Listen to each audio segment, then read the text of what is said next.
This morning, I'd like you to turn to Ephesians chapter 6. We're going to read verses 10 through 13. 10 through 13. Finally, my brethren, be strong in the Lord and in the power of his might. Put on the whole armor of God, that ye may be able to stand against the wiles of the devil. For we wrestle not against flesh and blood, but against principalities, against powers, against the rulers of darkness of this world, against spiritual wickedness in high places. Wherefore take unto you the whole armor of God, that ye may be able to withstand in the evil day, and having done all, to stand. And I'm not going to read any further. I want to talk today about the subject of riding coattails. We cannot depend on other people all the time to fight our spiritual battles or help us even in our spiritual battles. We are in a war, a spiritual war. We read about the fact that we wrestle not. We are not battling against flesh and blood. There are spiritual entities in this world that we have to battle against. He uses the people that we have conflicts with, but ultimately they are driven by something far greater than that. So we must be strong. We need to be able to stand on our own convictions. Each one of us needs to be able to stand on our own 2 feet and do the battle. There are many, they seem strong when they're in strong company.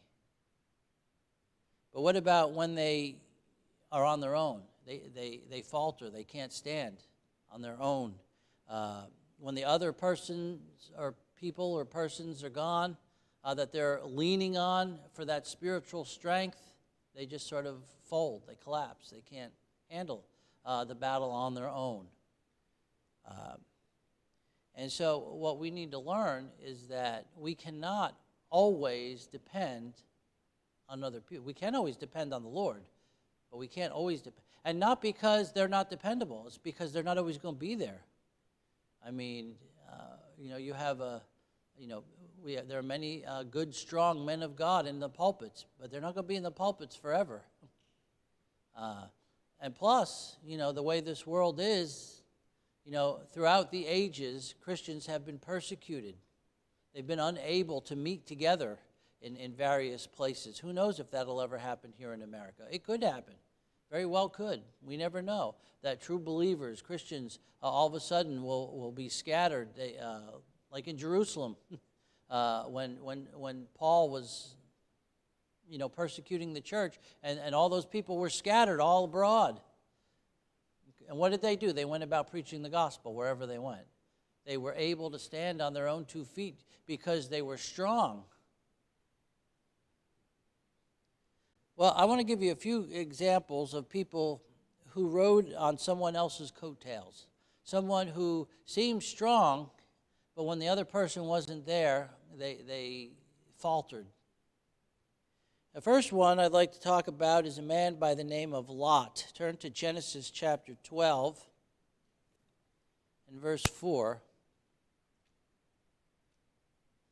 Now, Genesis chapter 12, verse 4, when we find Lot, we find that really Lot rode the coattails of Abraham to worldly success. In chapter 12, verse 4, it says, So Abraham departed as the Lord had spoken unto him, and Lot went with him. And Abram was 75 years old when he departed out of Haran. So the story is, what was happening is God had called Abram from the land of the Chaldees, Ur of the Chaldees, and told him that he was going to lead him to a place of where God was going to bless him. And he got as far as Haran, and quite a bit of his family went with him, even though God had told him to leave his family and that he was the one that was called. And they settled in Haran for a while, and then when his father finally died, he took up and he decided to go ahead and go the rest of the way wherever God was going to lead him. But his brother had died, and so his nephew Lot came with him. Now, Abram, as you know, Abram and Sarai had no children at this point. And so I'm guessing, as a matter of fact, we know that from, if you read through this carefully, that he was expecting that Lot would just be his heir. His nephew, he took on as adopted as his own son and was planning on him being his heir. So he was following Abraham. And if you go to chapter 13, verse 5, 13:5. And Lot also, which went with Abram, had flocks and herds and tents, and the land was not able to bear them, that they might dwell together, for their substance was great, so that they could not dwell together. So notice what happens here. He was blessed with Abraham. God was blessing Abram. He wasn't Abraham yet. He was Abram at this point. But God was blessing him, and his flocks and so forth were multiplying. And in association with being with Abram, Lot's flocks and herds multiplied as well. So he was blessed with Abram. Matter of fact, if you continue to read, there was a strife between the herdsmen of Abram's cattle and the herdsmen of Lot's cattle. And the Canaanite and the Perizzite dwelled then in the land. And Abram said unto Lot, let there be no strife, I pray thee, between me and thee, and between my herdmen and thy herdmen, for we be brethren. He says, here we are in the land of these heathen, and we're supposed to be brethren. We are brethren, and yet we have strife going on between us. That's not a good testimony for that to happen. And so he said, is not the whole land before thee? Separate thyself, I pray thee, from me. If thou wilt take the left hand, I will go to the right. Or if thou depart to the right hand, then I will go to the left. Now, Abram was the one who was called. He was the elder. And yet he was gracious to Lot and allowed him to choose which way he wanted to go. Abram very well could have said, listen, God called me, I took you along, but the land is mine, so I'm going to let you go over there. And as you read the story, you think maybe that would have been a better idea, because Lot made the wrong choice, as we well know. Maybe he needed that guidance and being kept away from Sodom and Gomorrah, but nevertheless, Abram was gracious to him. In verse 10 it says, and Lot lifted up his eyes and beheld all the plain of Jordan, that it was well watered everywhere before the Lord destroyed Sodom and Gomorrah, even as the garden of the Lord, like the land of Egypt, as thou comest unto Zoar. Then Lot chose him all the plain of Jordan, and Lot journeyed east, and they separated themselves the one from the other. And Abram dwelled in the land of Canaan, and Lot dwelled in the cities of the plain, and pitched his tent toward Sodom. But the men of Sodom were wicked sinners before the Lord exceedingly. So the only thing that Lot was concerned with was his wealth, was what was best for his cattle, what was good for business. You go down there where it's well watered, I'll have good flocks, they'll multiply. There's cities down there. I could dwell near the cities of the plain. I can sell my cattle. I can sell the meat. I can make a profit. This is really good for me and for my family. A lot of people do that. A lot of people do that. They think, I can get a job. I got an offer for this great job. But there's no church. There's no place of spiritual refreshment there. And they go there and they take this job, and the next thing they know, their children are getting into all sorts of worldly stuff, and they're not being raised in the Bible anymore. And the next thing you know, they lose interest in the things of God. They're there somewhere, but they take a back seat to the other things of life. We need to be careful about that. We need to be careful about the choices we make. But he was following Abraham's footsteps, and yet he made this wrong decision. If you keep your finger there in Genesis, go to 2 Peter chapter 2 and verse 8.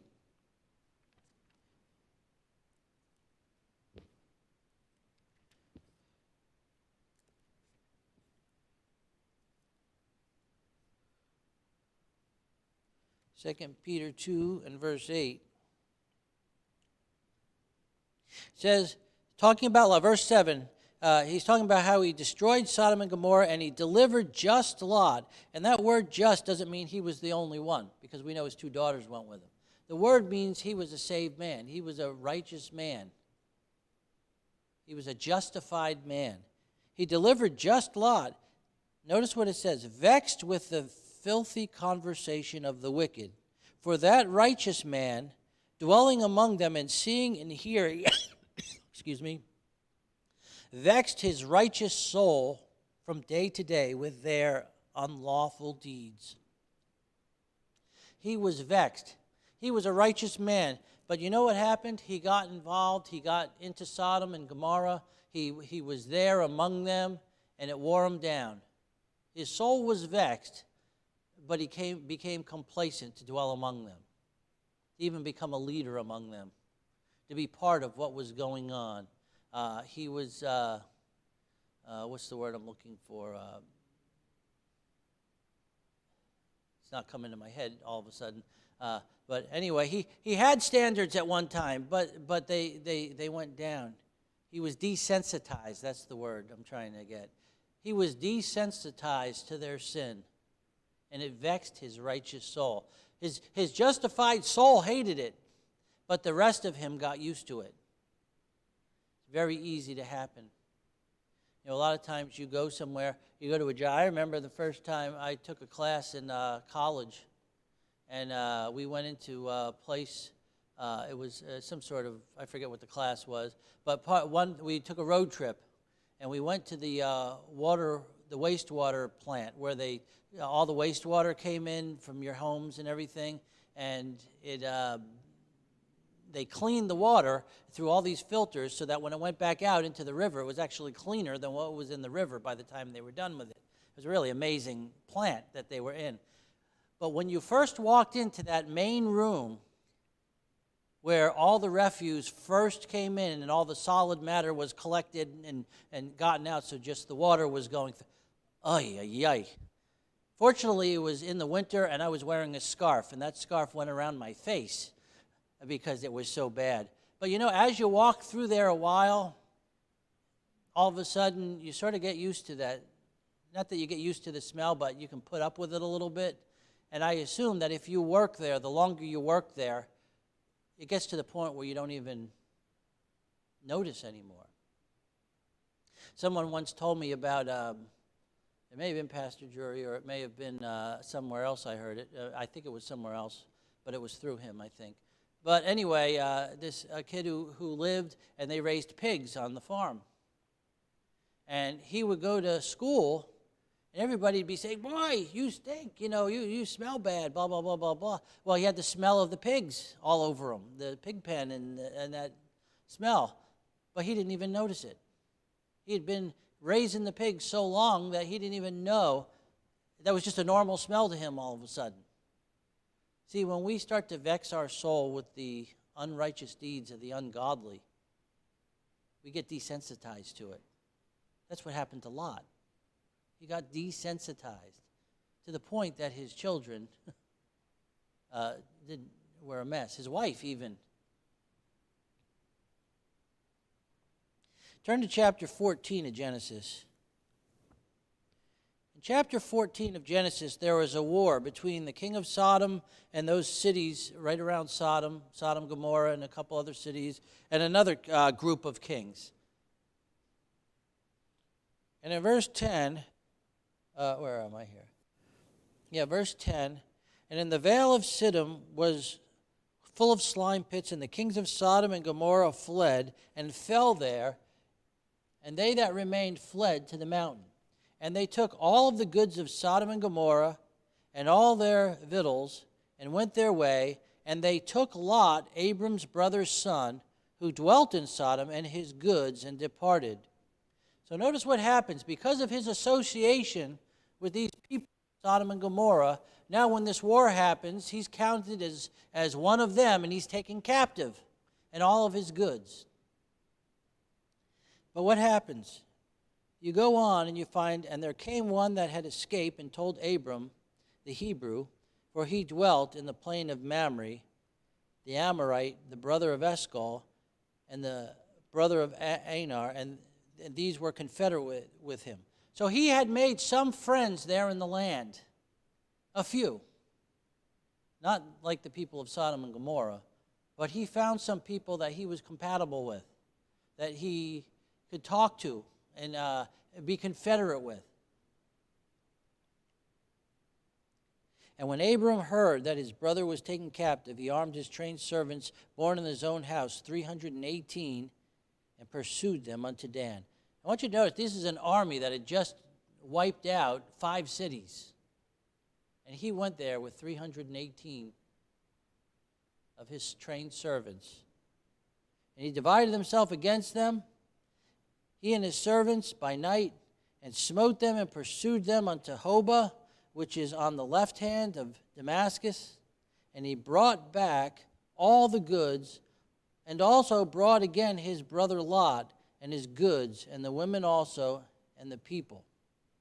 So what happened here was Abram, who was blessed of God, went out and rescued his nephew.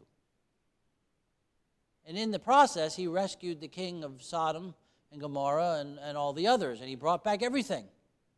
Now, if you read through the story, you find the next thing that happens is the king of Sodom came out to meet him, and Melchizedek, the king of Salem, who was the priest of the Most High God at that time, God had called this man, and we don't know who he is. God didn't tell us anything about him. And Abraham gave to Melchizedek, who recognized his authority before God, a tithe of everything that he had brought back. And then, of course, the king of Sodom said, you can keep all the goods, just give me the people. Because he knew that even if he lost all the goods, if he had the people, he could rebuild his kingdom. But Abraham said, I don't want anything from you, not even a shoelace from you. He said, God's blessed me. I don't need anything from you wicked people. He didn't put it that way, but that's basically what he was thinking. These were wicked people. He didn't want anything that belonged to them. His only concern was the welfare of his nephew. That's why he did it. He wouldn't have gotten involved if Lot wasn't involved. And of course, you know the rest. He did tell them, these other people from your land that I'm confederate with, you should reward them something, but I don't want anything from you. So he was rescued by Abraham. In chapter 9, verse 1, it says, this is after the Lord appeared to Abram and told him he was going to destroy the cities of Sodom and Gomorrah and the other cities. And it says, and there came 2 angels to Sodom at even, and Lot sat in the gate of Sodom. And Lot, seeing them, rose up to meet them, and he bowed himself with his face toward the ground. When it says he sat in the gate, it means he was an elder in the church. He was a leader. You know this from Ruth, when Boaz called his near kinsman, and he said, we have some business to do. And he took him to the gate, to the elders that were in the gate of the city, so that they can perform this piece of business. Why was Lot sitting in the gate? How did he get to that position? I can almost guarantee you the king of Sodom said, we need to take care of this guy Lot because of his uncle Abraham. He was promoted to a position of leadership because Abraham had rescued those people. Did Lot have great character that everybody would look at him and say, oh boy, this is the kind of guy we need to be in our gate? He was an outsider. Usually outsiders aren't in a position of leadership like that. But they put him there, I believe, because of Abram. In 2 Samuel 19, I'm not going to turn there, but we have this situation where David had just fled from Absalom, his son. And while he was fleeing, a man named Barzillai, who was an elderly man, met him and gave him food for him and for all the people that were, so that they could be strengthened for the journey as they escaped from Absalom. And after the war was over, as he was coming back, Barzillai again came to greet him. And David offered him a place at his table, said, come to Jerusalem with me and I'll take care of you. And he said, no, I'm too old for that. He said, I'm too old for that. He said, I just want to die in my own land among my own people, in where I'm from. He says, but I have probably a grandson, I'm guessing, a young man by the name of Chimham. Probably his grandson. He says, whatever you thought to do for me, why don't you do that for my grandson? And David said, I'll do even more than that. And he took Chimham, and you find that he gave him a special position of leadership among a certain area of the kingdom, ruling among the people. Why? Not because he knew Chimham and that he was a good man or that he was anything special, but because Barzillai asked him to do it, and David, out of his respect to Barzillai, did that. It's a very similar situation. So this is what happened, but you know what happened to Lot. He was in the wrong place. He was a leader in the wrong place, and when God finally destroyed that place, God delivered him. His 2 daughters went with him, but they weren't delivered from the mindset of Sodom, which is why they did the things that they did afterwards. Compare that to Daniel's 3 friends. They were promoted to positions of leadership because of Daniel. Because when he went and explained the king's dream and they were all promoted, he said, what about my 3 friends here? They were with me on all this, and they were promoted to positions of leadership. But when it came time to bow down before that statue that King Nebuchadnezzar had made, what happened? They stood up. They didn't bow down. They stood on their own 2 feet. Then I want you to turn to 2 Chronicles 24. 2 Chronicles chapter 24.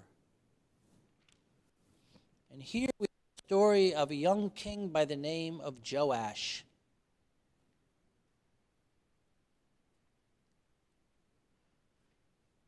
And Joash rode the coattails of a man by the name of Jehoiada in the worship of God. Chapter 1, Joash was 7 years old when he began to reign, and he reigned 40 years in Jerusalem. His mother's name also was Zibiah of Beersheba. And Joash did that which was right in the sight of the Lord, notice, all the days of Jehoiada the priest. As long as Jehoiada was alive, he did right. Now, I want you read about some of the things he did. In verse 4, it says, and it came to pass after this that Joash was minded to repair the house of the Lord.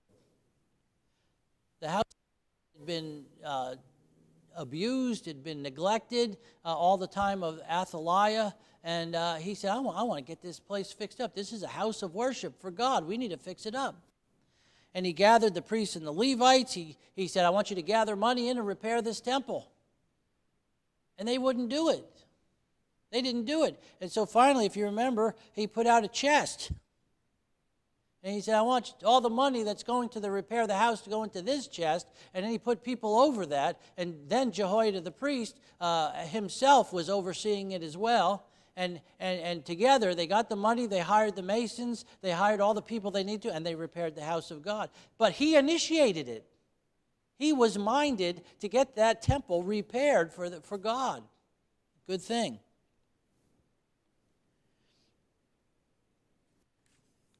In verse 14, and when they had finished it, they brought the rest of the money before the king and Jehoiada, whereof were made vessels for the house of the Lord. Notice, they made vessels to serve with in the house of the Lord. All this money was being used for God. None of it was used for anything else. Even vessels to minister and so forth. And notice at the end of that verse, and they offered burnt offerings in the house of the Lord continually all the days of Jehoiada. But then in verse 15 it says, but Jehoiada waxed old and was full of days when he died, and 130 years old was he when he died. So now, Jehoiada is now dead. He's gone. How is Joash going to fare without Jehoiada there to guide him? Verse 17. Now after the death of Jehoiada came the princes of Judah and made obeisance to the king. Then the king hearkened unto them, and they left the house of the Lord God of their fathers and served groves and idols. And wrath came upon Judah and Jerusalem for this, their trespass. Yet he sent prophets to them to bring them again unto the Lord, and they testified against them, but they would not give ear. See, when he had a good person to follow, he was real good. But when that person wasn't there anymore, and there were other princes and leaders that didn't really want to worship Jehovah, they wanted to worship like all the other people of the land. They liked the idols. They liked that kind of worship. And they convinced Joash to turn away from the Lord God of Israel and to worship these other. And God was gracious. He sent them prophets to warn them, but they wouldn't listen. In verse 20, the Spirit of God came upon Zechariah, the son of Jehoiada the priest. Now, he was probably raised with this man, which stood above the people, and said unto them, Thus saith God, Why transgress ye the commandments of the Lord, that ye cannot prosper? Because ye have forsaken the Lord, he hath also forsaken you. And they conspired against him and stoned him with stones at the commandment of the king in the court of the house of the Lord. Thus Joash the king remembered not the kindness which Jehoiada his father had done to him, but slew his son. And when he died, he said, The Lord look upon it and require it. Imagine that. The son of the man who rescued you when you were a baby from being killed. This man who you were raised with. But when he forsook God, none of that mattered anymore. See, he couldn't stand on his own 2 feet against the princes. And so he forsook everything that was right. Well, as a result of this, in verse 23 it says, And it came to pass at the end of the year that the host of Syria came up against him, and they came to Judah and Jerusalem, and they destroyed all the princes of the people from among the people, and sent all the spoil of them unto the king of Damascus. For the army of the Syrians came with a small company of men, and the Lord delivered a very great host into their hand, because they had forsaken the Lord God of their fathers. So they executed judgments against Joash. And when they were departed from him, for they left him in great diseases, his own servants conspired against him for the blood of the sons of Jehoiada. Notice it says sons. Even though it only mentions the stoning of Zechariah, apparently he had other sons killed as well, at least one other. And slew him on his bed, and he died, and they buried him in the city of David, but they buried him not in the sepulchres of the king. He didn't even get the honor of being buried among the kings. They just buried him. All of this was because he was riding the coattails of Jehoiada. And when Jehoiada wasn't there to ride his coattails anymore, he just faltered and he fell in his worship of God. Compare this. Turn over to Genesis 18 and verse 19.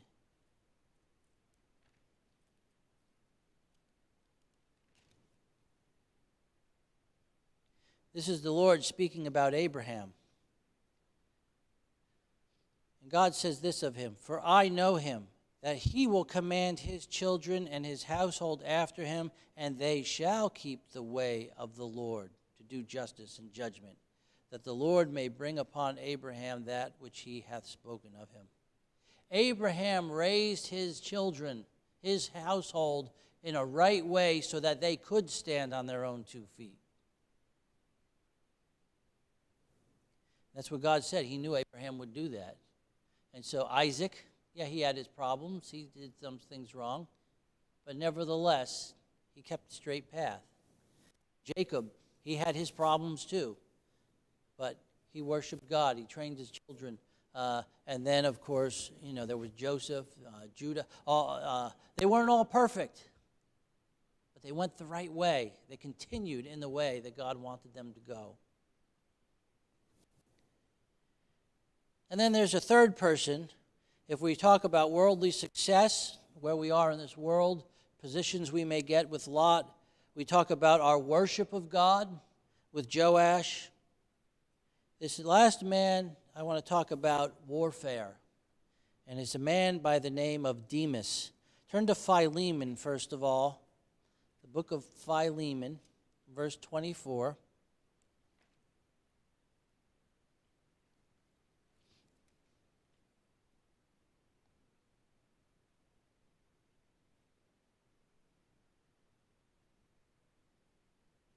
Paul is saluting Philemon, ending it, and there are other people with him that are saluting Philemon, and one of them that is named, it says in verse 24, Marcus, Aristarchus, Demas, Lucas, and notice how he's referred to, my fellow laborers. Demas was one that labored with the Apostle Paul, founding, building up churches. We don't read a lot. The Bible only gives us minimal details. But notice what he did. He sent Titus to go and confirm churches. He sent Timothy to go to various places and eventually to Ephesus, where he pastored and led that church for a while. And there were others that it says that he would send them to various places. He left Luke in Philippi to found that church. And Demas probably did the same thing. He served with Paul. Paul sent him to do errands and tasks and so forth. And he was laboring with Paul.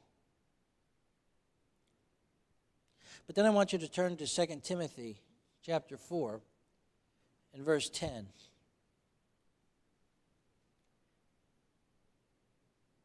says, For Demas hath forsaken me, having loved this present world, and is departed unto Thessalonica. What happened? He forsook Paul. Now, where was Paul at this time? He was in prison. This was the second time he was arrested and sent to Rome. He was in a dungeon awaiting execution at this point. And everyone knew what was going to happen to Paul. Paul knew it. Everyone else knew what was going to happen. And association with Paul might mean that you get the same thing happen to you. Now, when it says, Demas hath forsaken me, it says, having loved this present world. Now, a lot of people seem to think that it means he became worldly, and he went back to the world, and he went back to his business, he went back to being a world, and he just gave up Christianity. Well, that's reading something into it that it doesn't say. What does it mean he loved this present world? I think it simply means that he wasn't ready to give his life and leave this world. Now, maybe he did love the present world and the things of this world, but it doesn't say he loved the things of this world. It said he loved this present world. He didn't want to die yet. I think that's basically what it means. And so rather than standing up and saying, well, if the Lord wants me to die, I'll die, and if the Lord wants me to live, then he'll protect me. But I can be faithful to Paul right until the end. Luke was. He goes on to say, only Luke is with me. Luke was with him. And Luke wasn't beheaded with Paul. Because we know. Why? Because he wrote the book of Acts. He wrote the Gospel of Luke. Probably all of that happened after Paul was beheaded. And so Demas could have had the same kind of faith like Luke had, But instead, when Paul was about to die, he feared for his own life, and he ran away. He couldn't stand on his own 2 feet when he had to face death. We don't know why. Maybe he had a family that he wanted to support. Maybe he had other things going on. Maybe he just felt he was too young to give his life yet. Who knows what was going on in the mind of Demas? We're not told. But he didn't have his eye on the goal. He said, I want to serve God, but not to that extreme. I'm not ready to give my life for God.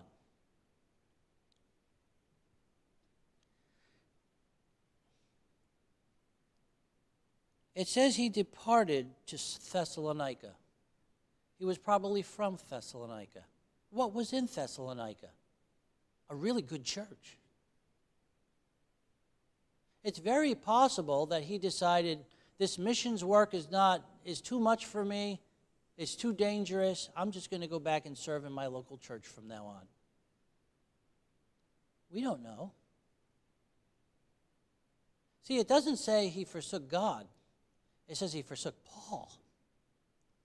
Now, in doing so, he may have forsaken God in one sense. But when Paul needed him, he said, it's too much. The price is too high, Paul. I can't stay here anymore. You're going to have to find somebody else. And thank God he provided Luke for Paul during that time. You see, in Christian warfare, if you're a soldier, when you enlist in the Army or the Navy or the Marines or whatever it is you enlist in, one of the things in the back of your head is, I'm going to get sent to battle and it's possible that I may die. And when you make the commitment, that's part of the commitment. Unfortunately, we're living in a day and age where they're coaxing people to join the military, saying, when you get out, we're going to pay for your this and your that, your college education, and they're tempting them. Instead of getting people saying, you know what, like in other countries, you owe it to your country to serve. And in some countries, like Israel and others, you have to serve in the military for a certain point of your life before you can go out and have your own private life again. And why? People do it willingly because they love their country and they're willing to give their life. And there are people in our country today who love their country and are willing to go out and serve their country and give their life if need be for their country. And maybe at the beginning, Demas had in the back of his head, well, this can be dangerous, and I could go to jail, and this could happen and that happen. But when he finally came to the point where that danger was imminent and could have happened, he couldn't take the pressure, and he gave up, and he ran away. Imagine being on the battlefield, depending on your fellow soldiers, and all of a sudden, one of them you see running away. How are you going to feel? What are you going to think about that soldier? He was a coward. He's a soldier. He's supposed to man up. He's supposed to be ready to fight, even if it's to the death. And yet he's running away and leaving us high and dry. That's how Paul felt. Now, I would hope that at some point, Demas dealt with this and got involved in the church of Thessalonica and maybe came to repentance and about what he'd done and maybe even later on was willing to take that step. I don't know. It doesn't say anything else about Demas. I don't like the fact that some people demonize Demas and attribute to things that the scriptures don't say. Even John Bunyan had Demas tempting people on the path to along the way to go to a pit where there were supposedly worldly treasures to be had, and he was tempting people away. I don't believe that was the kind of person Demas was. I just believe he was not ready to give his life. He was in the battle, but when the danger came imminent, couldn't take it anymore. I want you to compare him to Marcus. In chapter 4, in verse 11, next verse here, it says, "Only Luke is with me." Then he says this, "Take Mark and bring him with thee, for he is profitable to me for the ministry." Who's Mark? Mark, who is also mentioned in Philemon 24 as one of Paul's fellow laborers, at the beginning of his career was riding the coattails of another person by the name of Barnabas, who was his uncle.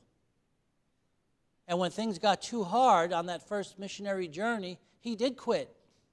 He went back to Jerusalem. But Barnabas gave him a second chance.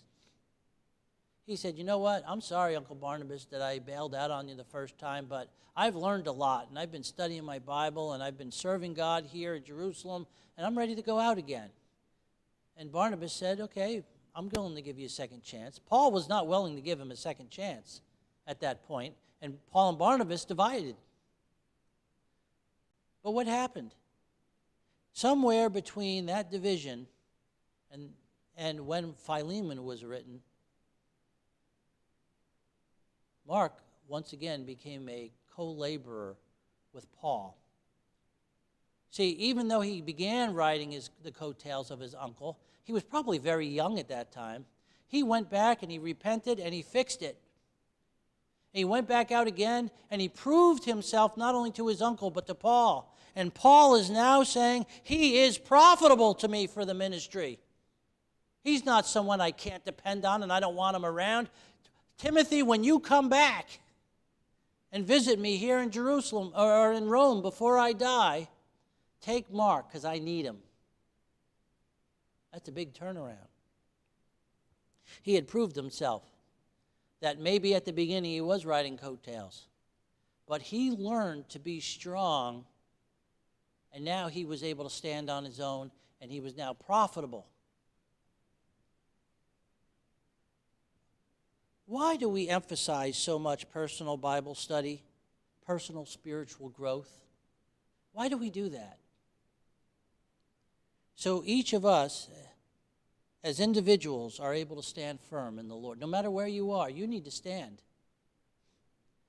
You know, when you're out at your workplace and you need to stand for the Lord, nobody from the church is probably going to be there with you. You've got to stand on your own. And you see, each of us need to be able to stand alone. You know, I mentioned before, we don't know what the future holds in this country. There may be a day when the government will come into a church like this, break it up, not allow us to meet together, put the elders in jail, maybe some other people in jail, and the rest of the people are going to be out there with nothing, no place to go now. It could happen. It's happened in other countries. I'm not saying it will happen in this country, but well, what if it did? What are you going to do? See, when that day comes and we don't have other Christians nearby to stand with us, how are we going to fare? Are we going to be able to stand up on our own 2 feet and say, well, if it means death, if it means going to jail, if it means whatever it means, I'm going to be faithful to God to the end? Are you going to be able to do it? Am I going to be able to do it? Are we really prepared for a day like that? That's why it's so important, and I say it a lot, and I'll keep saying it. You need to come to church, and you need to be fed at the church. And we need to draw strength from one another. But that strength needs to be something that we can take with us when we leave this place and we're not here again. We're not here with each other. If you're not studying the Bible for yourself, if all you're getting is what comes out of the pulpit, then you're not going to be a healthy Christian. You need to read the Bible. You need to have, and remember, there's a difference between devotional reading and study. You need to have devotional reading where you're just asking God to speak to you and so forth. But then you need to study the Bible. We had Brother Bob last year or so couple years ago, maybe by now, do a whole series on why we believe the King James Bible is the Word of God in the English language. Why did we do that? So you're not just saying, well, our pastor says that the King James Bible is the Word of God, so that's what I believe. So that you know why we believe it. And that you can look at the evidence yourself and stand on it and say, no, I don't care what you say. God gave us this word. He guided those people to give us this word just the way it is. And that's just one thing. I soul win because our church soul wins. So what happens when the church is not there? You stop soul winning? We worship God in a righteous way, even though all the other churches are using all these worldly methods to worship God. We're not going to do it. And then your church is gone. So I said, I'll go to another church that worships God a way that is worldly and is not pleasing to God because, well, I guess that's what I'll do because I don't have this church to go to. See, there are all sorts of things that could happen in the future. And unless you have firm conviction that you're willing to stand for the truth of God and to worship God in spirit and truth no matter what happens to everybody else, even when you're on your own, more than likely, when that trial comes, you'll probably fail. But we don't want that for you. That's why we emphasize these things. You can start out riding coattails.